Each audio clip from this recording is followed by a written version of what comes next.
మంగళగిరి కొండపైన వేయించేసిన శ్రీ పానకాల లక్ష్మీనరసింహస్వామి ఆలయంలో భక్తులకు మరిన్ని మెరుగైనటువంటి సౌకర్యాలు కల్పించాలనేటువంటి ఆలోచనతో ఆలయాధికారులు గత కొద్ది రోజుల నుంచి చేస్తున్నటువంటి నిర్మాణ పనులు ఒక్కొక్కటి గాడిలో పడుతున్నాయి. ఇక దిగువ సన్నిధి నుంచి కొండపైకి వెళ్ళడానికి భక్తులకు అదేవిధంగా సాధారణ ప్రజానికానికి ఎంతగానో ఉపయోగపడుతున్నటువంటి ఈ ఘాట్ రోడ్ అనేటువంటిది 2004 సంవత్సరంలో పూర్తి చేశారు. అప్పటి నుంచి ఇప్పటి వరకు అటు భక్తులు కావచ్చు, సాధారణ ప్రజానికానికి మాత్రం కొండపైకి వెళ్ళడానికి ఎంతగానో ఉపయోగపడుతుంది.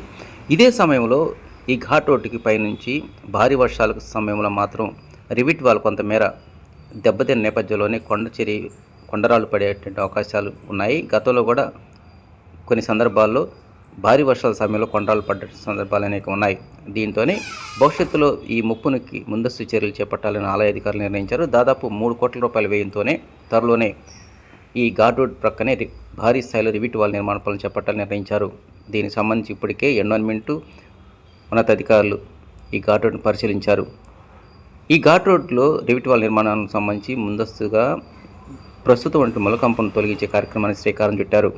గత 2 రోజుల నుంచి ఆలయ అధికారులు ఈ ముళ్ళకంపను తొలగించే కార్యక్రమం పనులు చేస్తూ ఉన్నారు. త్వరలోనే టెండర్లు ఖరారు చేసి నిర్మాణ పనులు చేపడతామని ఆలయ అధికారి సునీల్ కుమార్ తెలియజేశారు.